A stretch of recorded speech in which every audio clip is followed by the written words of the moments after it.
এবার স্বাভাবিক সময়ের চেয়ে অন্তত 2.5 গুণ দামে বিকল্প উৎস থেকে এলএনজি কেনার উদ্যোগ নিয়েছে সরকার। অর্থাৎ 600 কোটি টাকার প্রতি কার্গো তরল গ্যাস কিনতে হচ্ছে 1,500 কোটিতে।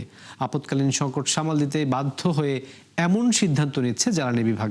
যদিও এখনই এই দর ভোক্তার কাঁধে চাপাতে চায় না তারা। বিশেষজ্ঞরা বলছেন, কঠিন এই সময়ে শুল্ক ছাড়ের পাশাপাশি খানিকটা ভর্তুকি দিয়ে হলেও পরিস্থিতি সামাল দিতে হবে। আরও জানাচ্ছেন রাকিব হোসেন।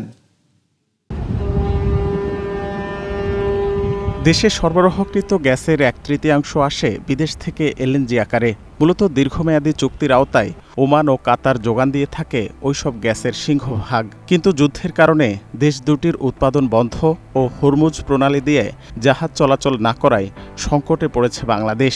ফলে আটকে আছে শিডিউল মতো জ্বালানি পণ্য আসা। এমন অবস্থায় চাহিদা মেটাতে বিভিন্ন বিকল্প উৎসের অনুসন্ধানে বাংলাদেশ। পেট্রোবাংলার তথ্যমতে স্বাভাবিক সময়ে $10 থেকে $12 প্রতি ইউনিট দাম ধরে এক কার্গো আমদানিতে ব্যয় হতো $550 থেকে $600 কোটি টাকা। কিন্তু স্পট মার্কেটেই সেই দাম উঠেছে $28 পর্যন্ত। তার উপর জাহাজ ভাড়া বেড়েছে উল্লেখযোগ্য হারে। বাড়তি নেওয়া হচ্ছে নিরাপত্তা জামানত।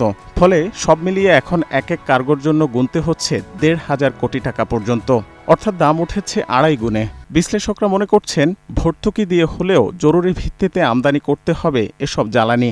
যদি আমরা ভর্তুকি বাড়াই তাহলে হচ্ছে সিটিজেন যারা, কনজিউমার যারা আছে তাদের উপর চাপ পড়বে না। আর ভর্তুকি আমরা সব সময় এতটা আমরা দিতেও পারবো না। আপাতত হয়তো নতুন সরকার তারা চাচ্ছে না জনগণের উপর খুব একটা প্রেশার ক্রিয়েট করুক। সো তারা হয়তো বা রিজার্ভ থেকে এসে কোনোভাবে সমন্বয় করার চিন্তা করছে। বা ওয়ার্ল্ড ব্যাংক থেকে আমরা বাজেটারি সাপোর্ট আরও কত পেতে পারি, বা ইসলামী ব্যাংক থেকে লোন নিয়ে আমরা এই জ্বালানি আমদানিটা কিভাবে করতে পারি, এগুলো নিয়ে কিন্তু চিন্তাভাবনা করতে হবে। সেকেন্ড হলো যে এটা যাতে ভোক্তা এবং সাধারণ মানুষের উপরে যাতে এটা পাসনটা যতটুকু কম করা যায়, সেটা কিভাবে করা সেদিকটাতেও তাদের একটা প্ল্যান থাকা উচিত বলে আমার মনে হয়। শুধু গ্যাস নয়, জ্বালানি তেলের ক্ষেত্রেও বড় চ্যালেঞ্জে পড়েছে বাংলাদেশ। কেননা সেখানেও দাম বাড়ছে প্রতিনিয়ত। সাধারণত বিশ্ববাজারে প্রতি ব্যারেল ক্রুড তেলের দাম $85 মধ্যে থাকলে তা স্বস্তিকর হয় বিপিসির জন্য।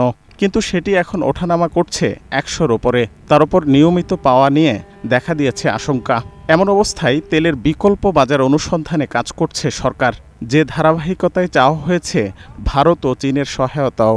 এনার্জি যে ক্রাইসিসটা আছে এটাকে ট্যাকেল করার জন্য সরকার চীন, ইন্ডিয়া থেকেও ডিজেল আসার একটা প্রক্রিয়া চলছে এবং আমেরিকা থেকেও সহযোগিতা চাওয়া হচ্ছে।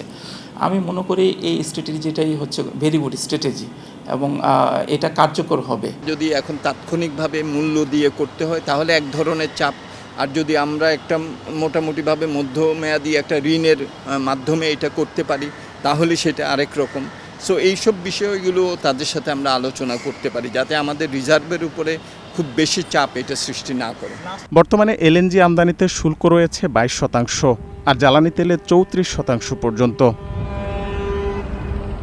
রাকিব হোসেন, 71, ঢাকা।